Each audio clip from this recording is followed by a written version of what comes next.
Weddings are supposed to be the day where everything, finally, comes together. The dress, the vows, the terrible DJ you hire because he reminds you of your uncle with a microphone. I planned for all of it. I expected nerves, maybe a few tears. What I didn't expect were 5 empty chairs staring back at me like open accusations. I'm Jason Miller. I'm 29. And on the day I married the love of my life, Rachel, I learned exactly where I stood with the people who were supposed to love me most. It was a perfect May afternoon in Chicago. The sun lit up the rooftop venue like something out of a rom-com montage. Rachel looked like a 1,000-watt miracle walking down the aisle. I should have been the happiest man alive. But there they were. 5 pristine, white chairs in the front row, each with a little gold card. Mom, Dad, Samantha, Ethan, Tyler. All of them empty. My parents.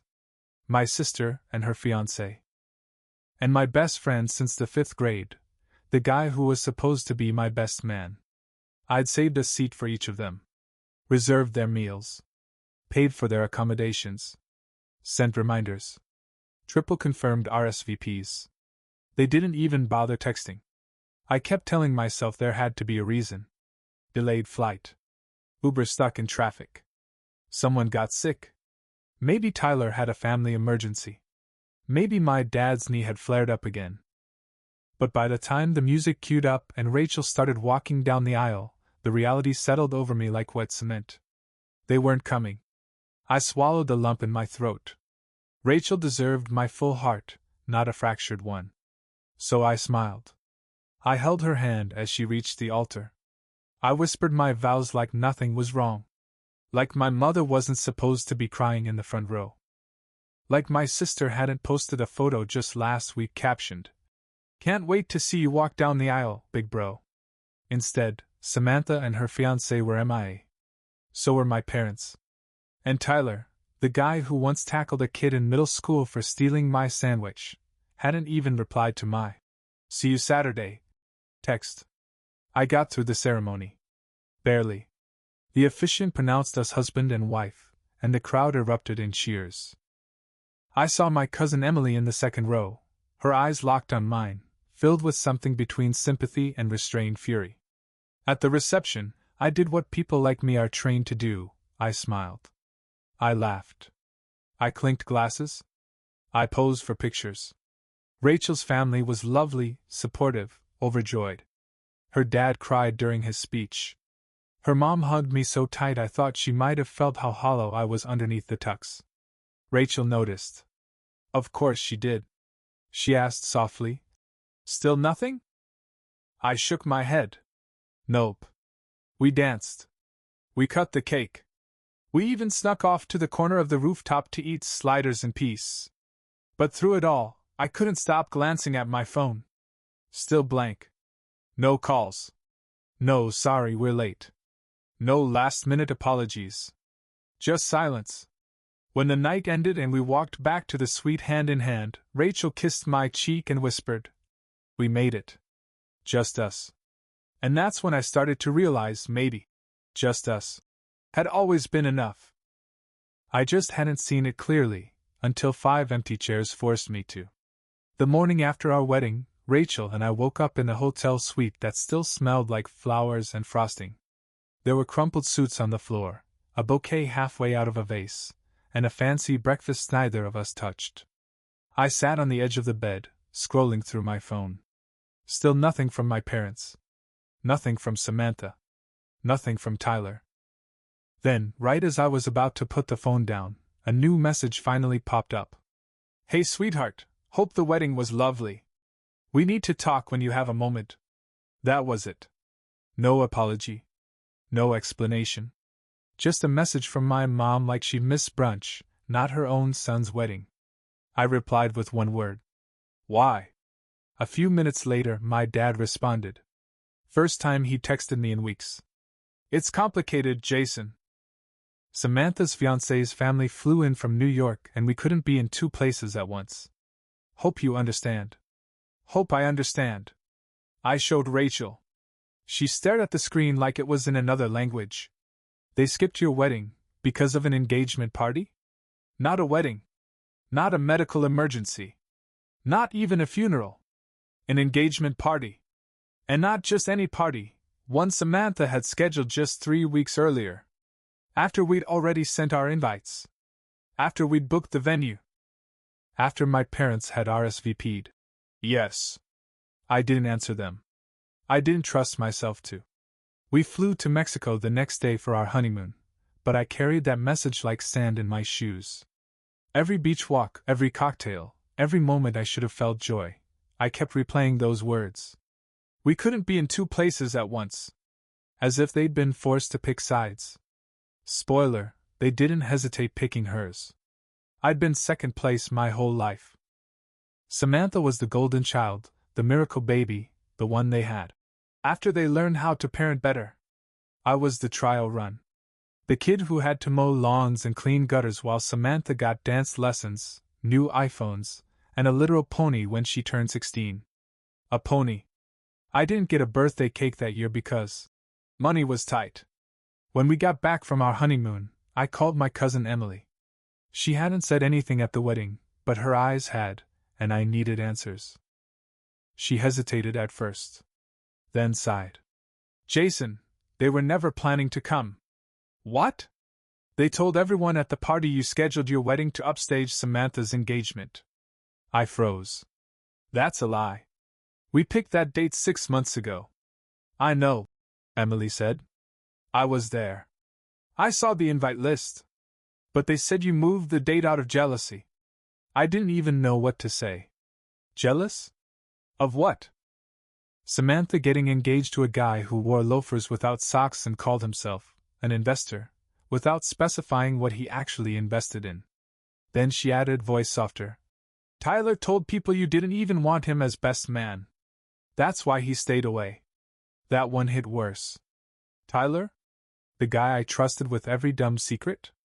The guy who once helped me through the worst year of my life when Rachel and I briefly split up. He said you'd been distant. That you didn't think he supported your relationship. I laughed, cold and bitter. He ghosted me for her. Just like the rest of them. Rachel walked in just then, holding 2 mugs of coffee. She didn't ask for details. She just handed me one and kissed my forehead. You don't need them, she said. I nodded. But deep down, something cracked that day. Not because they skipped the wedding, but because they lied about why. And that meant something worse was coming. 2 weeks after the honeymoon, Rachel and I hosted a small dinner at our apartment. Nothing fancy, just lasagna, cheap wine, and friends who actually cared enough to show up. Emily came too. She brought a bottle of Pinot and, without warning, dropped a truth bomb over garlic bread. Jason, I didn't want to say anything at the wedding, she began. But I think you should see this. She pulled out her phone and turned the screen toward me. A photo from Samantha's engagement party. There she was, posing with her fiancé, champagne flute in hand, center stage in a room full of streamers and glowing friends. But it wasn't the backdrop I noticed. It was the necklace. A delicate strand of vintage pearls with a small sapphire in the center. Our grandmother's wedding necklace? I blinked. Is that? Emily nodded. I thought she was just wearing a copy. But it's not. That's the original. No, I said, shaking my head. Grandma left that to me in her will. Mom told me it was damaged, that it wasn't wearable. Yeah. That's what she told everyone, Emily said. But apparently she gave it to Samantha instead. Said it made more sense for the woman in the family to have it. My stomach turned. That necklace wasn't just jewelry. It was a piece of my childhood, of Sunday visits and warm hugs and stories told over tea. Grandma had worn it at her wedding, her 40th anniversary, and the day she held Rachel's hand and told her, "Take care of him." That necklace was the last thing she ever promised me. And now it was draped around Samantha's neck at the party she threw to upstage my wedding. I stared at the photo. Rachel sat beside me, her hands slowly wrapping around mine. Jason, she said gently, I'm so sorry. It wasn't just petty anymore. It was personal. Intentionally cruel. I didn't reply to my parents' messages after that. Or to Samantha's comment on our wedding photo post. So happy for you guys. Wish we could have been there, 2 hearts. As if she'd missed it because of traffic, not because she threw a competing event. But I didn't rage. I didn't blow up the family group chat. I didn't post receipts on Facebook. Instead, I started collecting every voicemail, every text, every comment that came back to me through friends and Emily. Lies, snide remarks, all of it. Tyler's so-called version of events where I replaced him with a coworker at the last minute. My mom telling people we excluded them with a private ceremony. Samantha painting herself as the heartbroken sister who just wanted both things to be celebrated. Rachel supported me every step. She didn't push. She didn't ask for vengeance. But she did say, one night over takeout, if you ever want to do something about it, I'll back you. So I got to work. I poured myself into my job. I got promoted. Again. Then again. Rachel and I moved to Dallas. A fresh start, no ghosts. I flipped my first property. Then a second.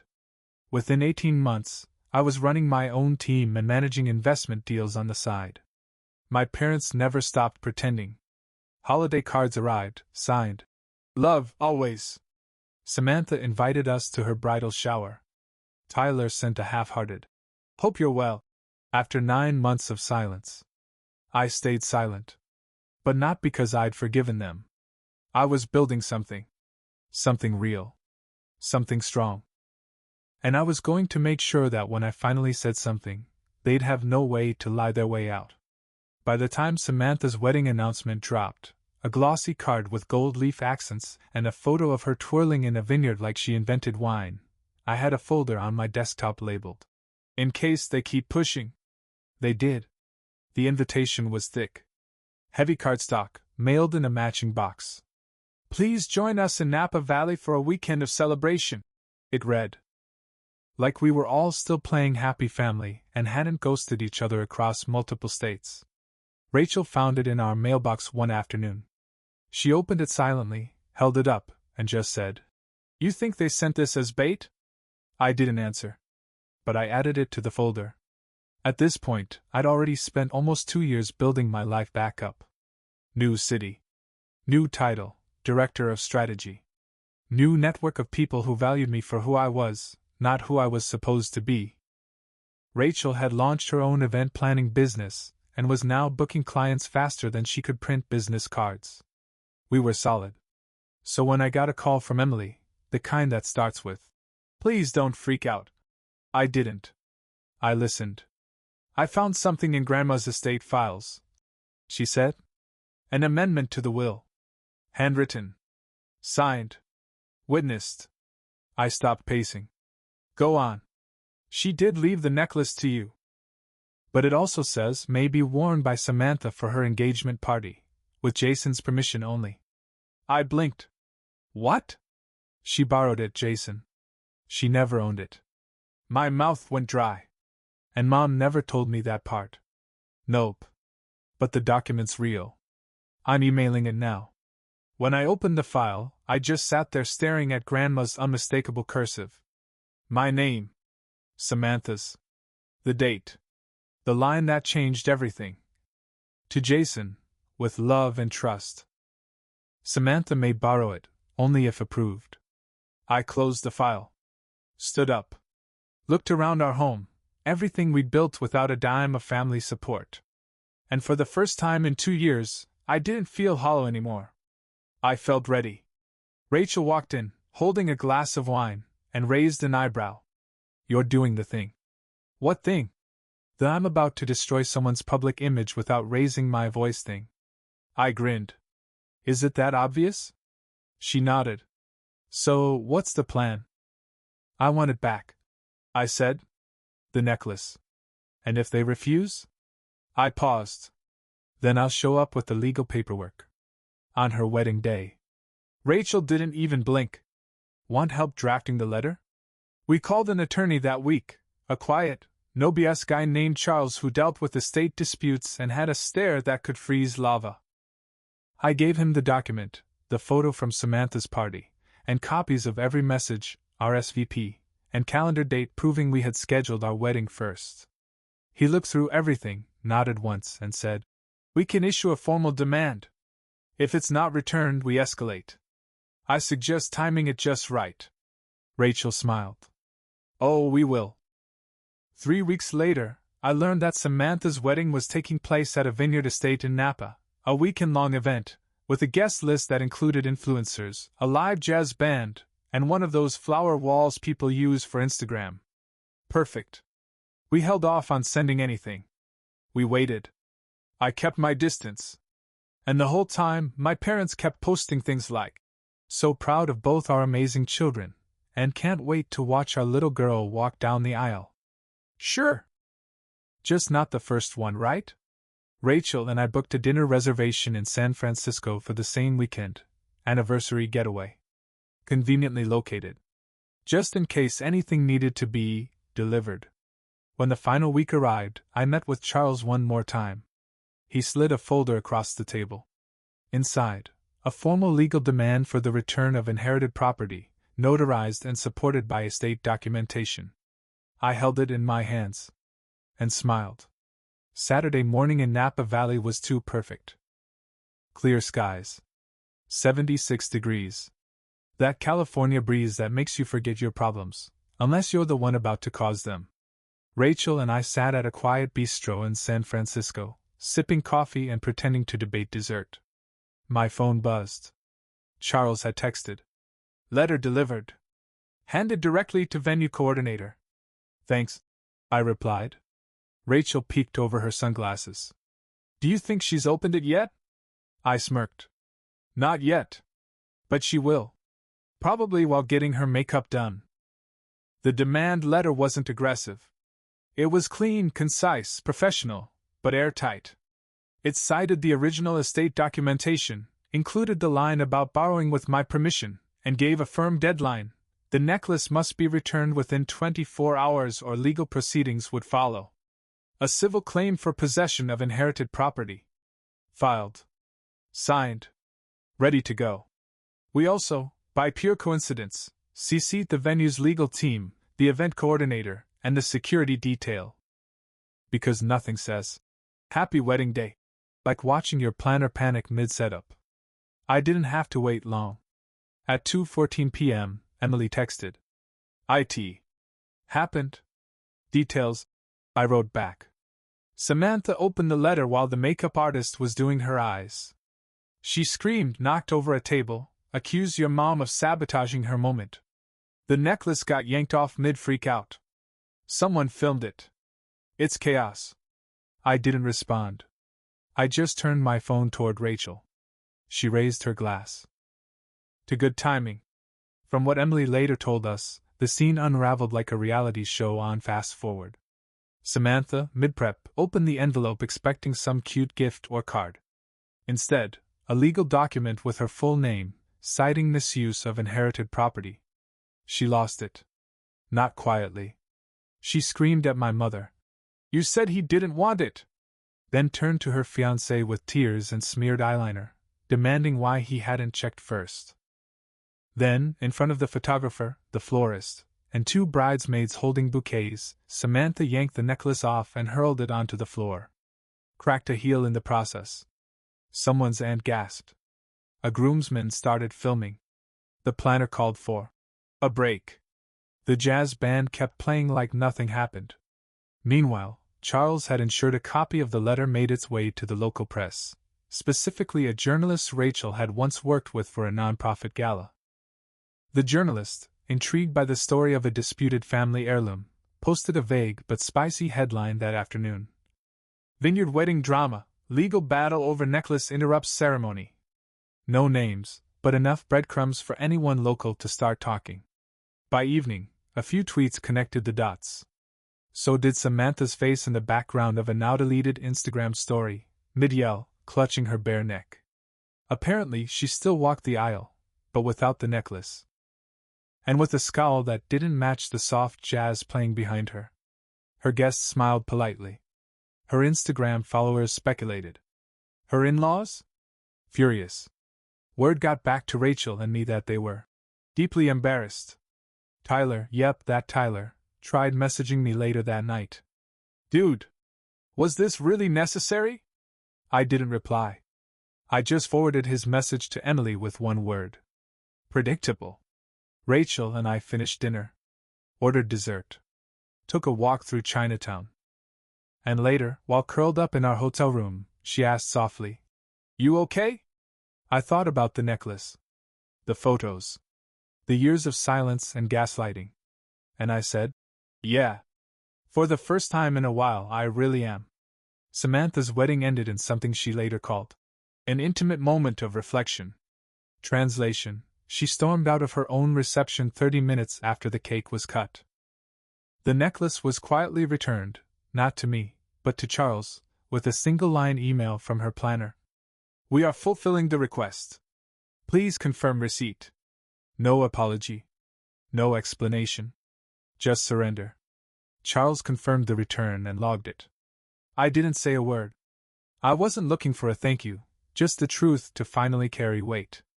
But the real fallout began after the last glass of wine was poured. It started with whispers, mutual friends from Boston sending screenshots of Facebook comments. Samantha calling me vindictive. My mom trying to spin the story into a misunderstanding about timelines. Tyler, ever the spineless ambassador, posting, "Sometimes family lets you down, but love wins anyway." Followed by a photo of him hugging Samantha. What love, exactly? The kind that skips a sibling's wedding and lies about it for 2 years? Rachel and I stayed quiet. We didn't need to speak. The necklace, now displayed in a small glass case in our home office, said enough. But then came the text. From my mom. 4 days after Samantha's wedding. "Jason, we need to talk. This is all being blown out of proportion." I didn't answer. An hour later, another one. "We didn't want things to end this way. Please be reasonable." Then, "You've always been more sensitive than your sister. This isn't healthy." That one made Rachel laugh out loud. "She skipped your wedding, gave away your inheritance, let people lie about you, and you're the sensitive one?" That night, the phone calls started. 7. Then 11. Then 20. At 1:13 a.m., my mom left a voicemail. Her voice sounded tired. Sharper than usual. "Jason, you're destroying this family. Over a piece of jewelry? Over 1 day? We made a choice, yes, but it was never meant to hurt you. You should have just talked to us." I played it twice. Then hit save. I thought maybe that would be the end of it. But 2 days later, it happened. My father showed up at our door. I was working from home. Rachel was out on a site visit. I heard the knock, looked through the peephole, and there he was. Standing in khakis and a windbreaker like he was dropping off cookies. I opened the door a crack. He smiled, sheepish, forced. "Hey, kiddo." I said nothing. "I thought maybe we could talk." "About what?" "You know. All this. The drama." "Maybe we can let the past go." "You mean the part where you chose Samantha over me?" He flinched. "That's not fair." "Or the part where you gave away Grandma's necklace, lied about it, and helped paint me as unstable to our entire family?" His jaw tightened. "It wasn't like that." "It was exactly like that." We stood there in silence. He shuffled his feet. I could smell his aftershave, the same brand he used when I was a kid. "Funny how nostalgia doesn't cancel pain," he finally said. "Look, your mother and I just want the family back together. We're not getting any younger." I looked him straight in the eyes. "I think you mean you're not getting any invitations anymore." He blinked. "You want back in, now that the photos are ugly and the in-laws are pissed. But you shut the door on me first." He opened his mouth, then closed it. I shut the door. Didn't slam it. Just closed it. Behind me, the house felt warmer. Rachel came home 10 minutes later. "I told her everything," she said. "Well, that was overdue." And then she pointed to the necklace. "Next anniversary, I want to wear it." I smiled. "It's yours too." After the door clicked shut behind my father, I waited. For a follow-up knock. A dramatic voicemail. A family group chat explosion. Some long-winded apology about misunderstandings, or heat of the moment, or that's just how families are. But none of it came. The house was still.